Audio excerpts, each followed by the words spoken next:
Bonjour.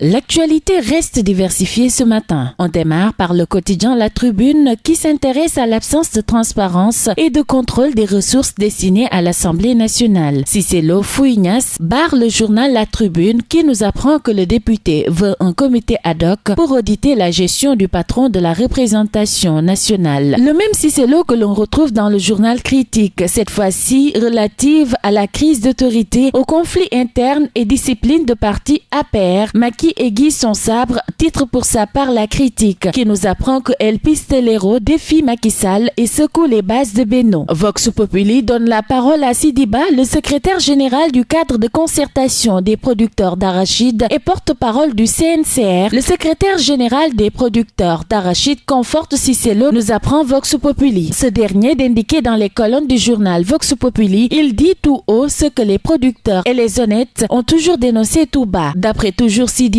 en 2015 ou 2016, IPAR avait mené une étude sur les subventions et avait conclu qu'elles étaient mal gérées, les véritables bénéficiaires étaient les moins bien servis, la campagne est morose pour les huiliers, mais faste pour les producteurs, révèle ce dernier dans Vox Populi. L'Observateur nous rapporte pendant ce temps le rapport de validité financière du secteur électrique au Sénégal et si c'est un trompe-l'œil, barre à sa une le journal du groupe Futur Média qui nous rapporte à sa page 3 les révélations sur les excès et les dettes de la Sénélec. Restons dans ce même journal qui nous reparle de l'affaire Canal Info News et nous parle d'une bataille du patrimoine entre Vieux Aïdara et Cheikh Tidiane Diaye. Nos confrères de nous rapporter comment la condamnation de Karim Wade par la CREI a tout précipité. Dans le journal Enquête, l'on s'intéresse à la délégation à l'entrepreneuriat rapide. Le journal de nous rapporter une nébuleuse à l'ADER. Après le supposé financement de Zahra Iyane Thiam, l'ADER éclaboussée par un autre scandale rapporte Enquête qui nous révèle que financé à hauteur de 15 millions dont le chèque a été remis par le président Sall, le menuisier Senghane Diallo contraint de signer un contrat de 5,5 millions et que l'ADER parle d'erreur dans un premier temps avant de remettre en question le montant. À lire les détails à la page 5 du journal Enquête. Libération dans sa parution du jour s'intéresse à la cession de créances après l'expropriation du TF 6374. DG Tahirou Sarr devant le juge nous apprend Libération. D'après le journal, Sofuco a été assigné pour ce 17 décembre par les héritiers de Feu Rokhaya Thiaw, Mamadou Ndoye et ceux de Thierno Thiaw qui assurent n'avoir jamais autorisé la cession. Et le journal d'indiquer que le représentant des familles qui aurait validé la transaction jure n'avoir jamais été mandaté par les plaignants. Selon toujours Libération, la créance a été rachetée à 328 millions de francs CFA pour un terrain dont le coût est évalué à 6,5 milliards de francs CFA. Le tribunal avait donné raison à Sofuco après une première plainte déposée au nom des familles par Matar Diène, révèle toujours Libération. Braquage, vol à main armée, meurtrier,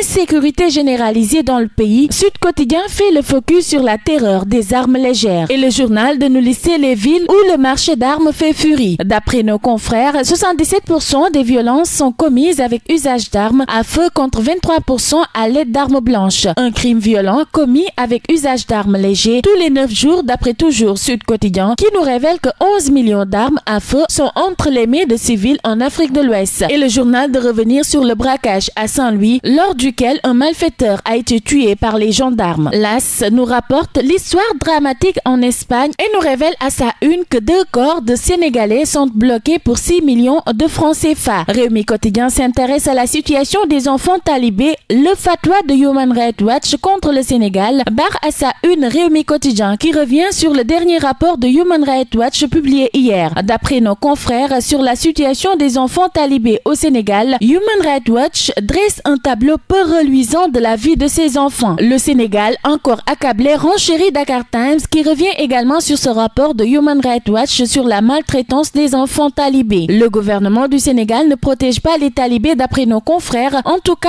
pas assez. Le constat a été fait par Human Rights Watch et la plateforme pour la promotion et la protection protection des droits humains, une coalition sénégalaise d'organisations de défense des droits humains, dans un rapport publié conjointement hier, lundi 16 décembre 2019, rapporte Dakar Times. Wa Grand Place fait l'écho d'une cacophonie autour du Mbalit et nous parle de la fermeture de Mbebes, ouverture d'un centre d'enfouissement, opposition des populations. À sa page 4, le journal revient sur les Boudjouman qui opposent un niet catégorique sur cette décision et les Gantons contre le projet. Le ministre Omar Gueye, lui, annonce pendant ce temps des sanctions d'après Wa Grand Place. Sport pour terminer avec le journal sportif Record qui nous parle de Crépin qui est en danger à Old Trafford. D'après nos confrères, Dame, Ba, Stéphane, Loum, Ndiaye, Djedjou sont en lice. Le journal revient également sur le Régis Bogart sur le ballon d'or africain. Ce dernier d'indiquer dans les colonnes du journal sportif que logiquement Sadio Mané est devant. Dans Stade, l'on retrouve les affiches de rêve en 8e de finale avec Club qui parle dans ce quotidien d'un match compliqué. Bergeristin, quant à lui, estime que battre les meilleurs doit débuter par le Real. Et sous nos lombes, pour terminer, Aman Modulo fixé au 26 juillet d'après nos confrères qui nous apprennent que Jules Baldé a récupéré le cachet dans un sachet. Le contrat a été lu et approuvé par le camp d'Ama Baldé, l'arène nationale choisie pour abriter le combat royal. Et Boufaï de révéler que tout Pikine se lève. À lire tous ces détails dans le journal Sous nos lombes. À vos journaux et bonne lecture à tous.